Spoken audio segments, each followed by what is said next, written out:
enhancing walking trails. In other places, that could mean expanding transit, making it easier for visitors to use shared bikes or ride-hailing apps in order to get to a park.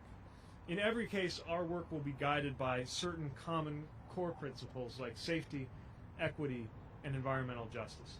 So whether you're visiting a park with your family or whether you're just commuting to work, we believe every American ought to be able to have great options to get around with or without a vehicle.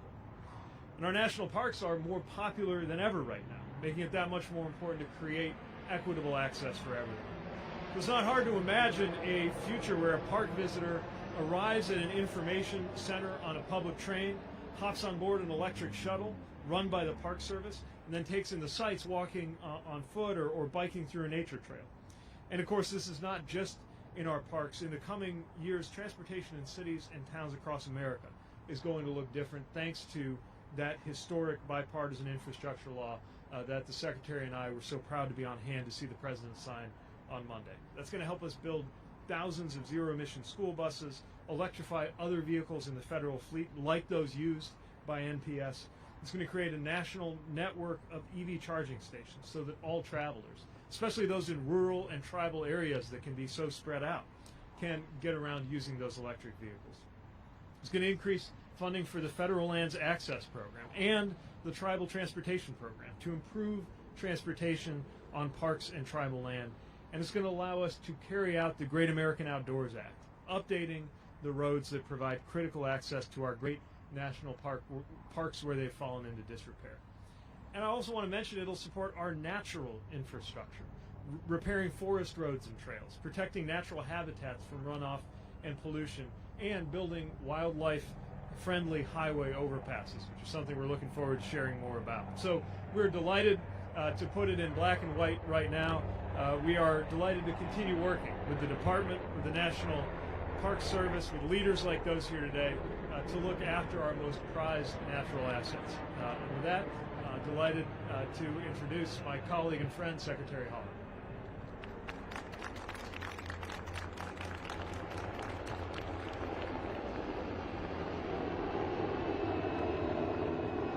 Just wait a half a second. Good morning, everyone, and it's great to be with you all today, and I want to thank everyone for being here, and of course the folks that do the work every day. I'm so grateful that you are on our team. Thank you to the National Park Service and the Federal Highway Administration staff who facilitated our project tour this morning, and for the great work that all of you do to improve transportation infrastructure in our national parks. And of course, Secretary Buttigieg, my wonderful colleague, thank you for joining me today and for your continued leadership.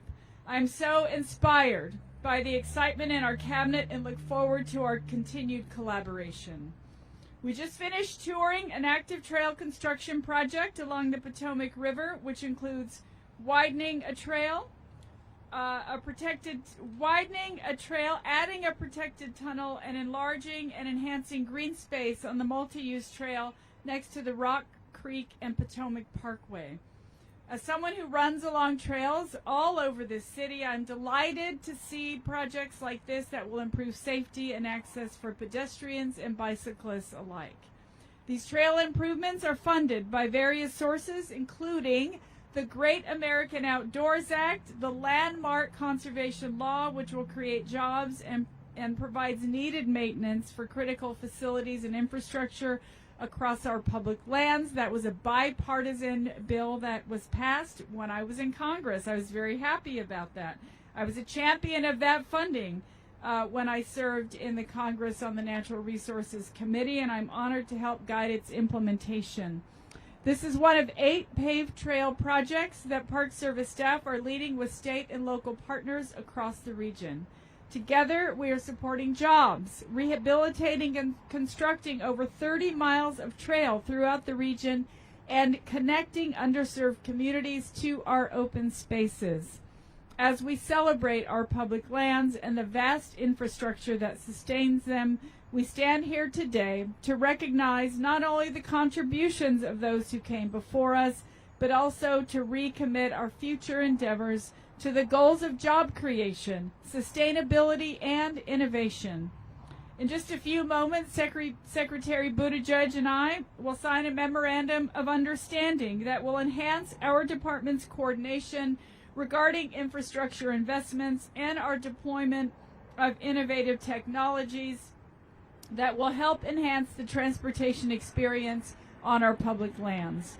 This underscores our commitment to developing world-class transportation systems that are compatible with the Park Service's resource protection mission, while also providing enhanced access for car-free trips, interpretation, education, and enjoyment opportunities to visitors who want to experience our public lands. Through new project initiatives, our teams will become global leaders at the intersection of transportation innovations and access to public spaces, and while supporting domestic jobs and training programs. Earlier this summer, I visited Yellowstone National Park, where they have deployed some of the first automated shuttle pilots in our national parks. These shuttles not only provide free service to visitors, but are fully electric and wheelchair accessible. This kind of program allows us to see how this type of technology can be used in other parks and in public lands across the country. Ultimately, when we talk about visitor experiences to public lands, we're talking about access. And when we talk about a plan around access, we must do so with an eye toward equity. The reality is that not every family can afford to take a vacation to a national park, and not all parks are fully accessible to people with disabilities. Our initiatives today and into the future will be grounded in efforts to ensure that every family, no matter their income or zip code or ability, can enjoy our shared outdoor heritage. These are the types of projects that will be supported by the newly signed infrastructure law. Among so many critical and historic investments, the law provides for a 5-year reauthorization of the Federal Transportation Program, which will invest in Park Service roads, bridges, trails, and transit systems. It also invests in projects that will help fund bridge replacements and repair ferry boats and terminal facilities, and maintain wildlife crossings that keep people and surrounding wildlife safe.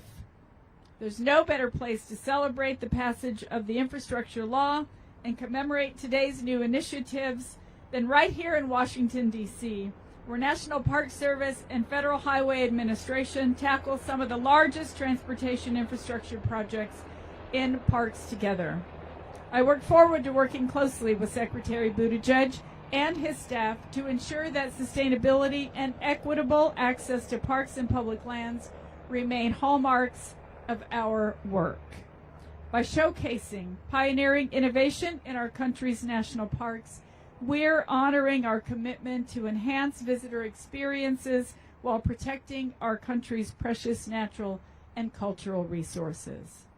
Now, we are going to make this official by signing the MOU, and then we're happy to take a few questions. Thank you all so much.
Yeah, I think that's a very important dimension of getting it right with the discretionary programs. Now, sometimes that's already written into them on some level. For example, we're shortly announcing our RAISE grants. That's a pot that's about to get a lot bigger thanks to the infrastructure law.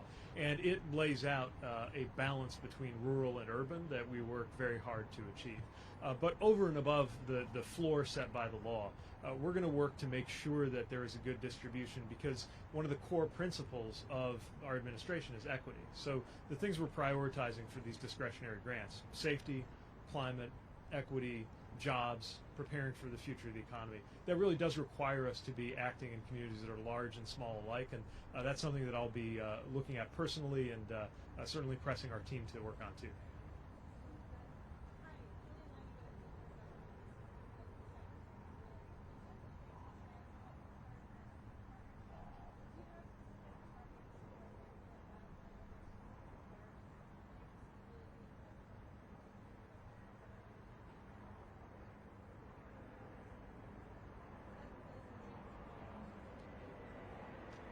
Sure. Thank you for that question about e-transit. As you said, we had the example at Yellowstone. We also had an example this past spring at Cape Hatteras and at Wright Brothers Memorial. And I think the advantage of having those this past summer is we're now looking at the data. We're finding out what the visitors thought. We're just looking at where we could go and where technology will go from here. So we don't have any identified yet, but as we work with our partners and we work with our superintendents and those out in the field, I'm sure more interest has already been generated, and more probably pilots will be coming, but not immediate until we really get the full breadth of how last summer went. Thank you.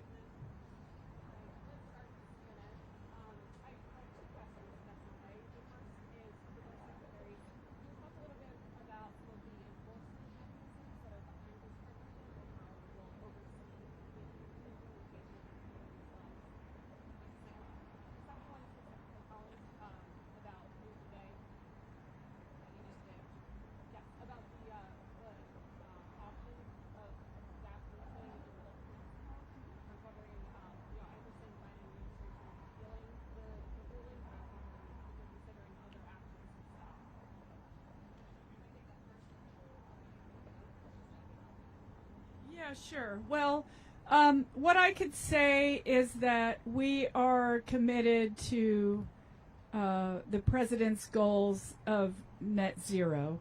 That means that we're looking at ways we can improve the program as we move forward. Right now we need to look at everything through a climate change lens, and with respect to the actual lease, which I can't say a whole lot about, it's part of a court order, and so we're complying with the court. And of course, moving forward, we want to do everything we can to meet those goals. So thank you. Yeah, so what I would say is, we have a lot of kind of legally defined patterns for cooperation between federal highway, other parts of DOT, and federal lands. But the virtue of the MOU is it's beyond enforceable contractual legal provisions and really lays out the areas where we most want to cooperate. There's so much scope for us to build on the partnership, and that means making sure that we've identified those kind of core areas, the things that you heard about in our remarks, right? Accessibility, environmental responsibility, making that work in a way, whether we're in an urban environment like this, in our urban national parks, or kind of wide open spaces out west, and really cementing that spirit of partnership that we've had for a long time, but defining it. But let me invite Stephanie, my colleague, to editorialize a little bit on some of those zones of cooperation, because we're excited about taking that to the next level. Yeah, just to build on what the Secretary said, the memorandum is an extension of existing partnerships and existing memoranda of understanding between the Federal Lands Division of Federal Highway and the National Park Service, among other of the federal lands agencies we work with. So the mechanisms really are in place to make sure that we're using that money responsibly.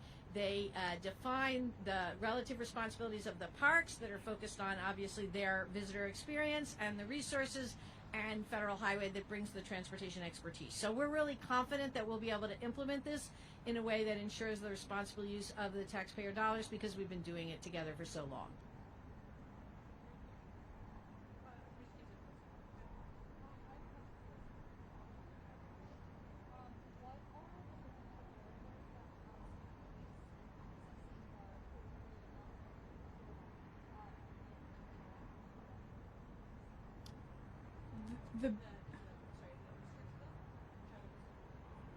So I first want to thank you, Secretary Buttigieg, for mentioning the Tribal Nation Summit that we just finished. 2 days of intensive opportunities for us to meet with tribes on a range of issues. I want to say that tribal consultation is a priority to the president, and it has been happening since the president has been in office, and that in and of itself is really the best way for us to make sure that we are addressing any issues that we need to. We don't want there to be any barriers. We want to make sure that tribes are able to use the funds that that Congress has given them to improve their infrastructure along with the rest of the country. And part of the president's priorities, of course, are to make sure that underrepresented communities have the resources that they need and the investments they need. These are historic investments for tribes across the country, and we're very, very proud, grateful to Congress for recognizing that needed to happen, and of course the president and everyone for working so hard to make it a reality. Thank you.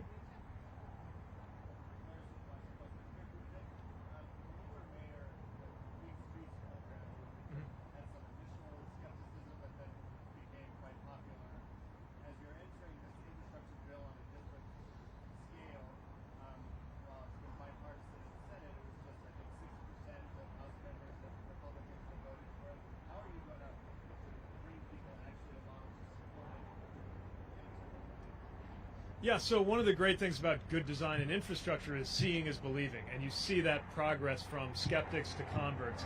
Folks who were not pleased with the original approach when I was mayor, for example, who became either some of its champions or couldn't imagine it any other way. Now, having said that, part of how we got there was a lot of consultation, a lot of public processes where everybody, including me, had to adapt our plans to meet in an area where there would be consensus. And I think that's important here as we go to implementation, as it falls to the states and often the local partners, the tribal partners, to really deliver with these dollars. But the biggest thing I would say is different is, in an effort like that, we had a lot of work to do to kind of move public opinion along. Here, the public opinion was right there with the administration from day one. The challenge was moving Congress along. And I think a lot of members of the House, including those, and Senate, including those who maybe felt that they were taking some political risk in joining this bipartisan effort, will come to see that the public really is excited for and impatient for these improvements that they're going to quickly start seeing in their communities.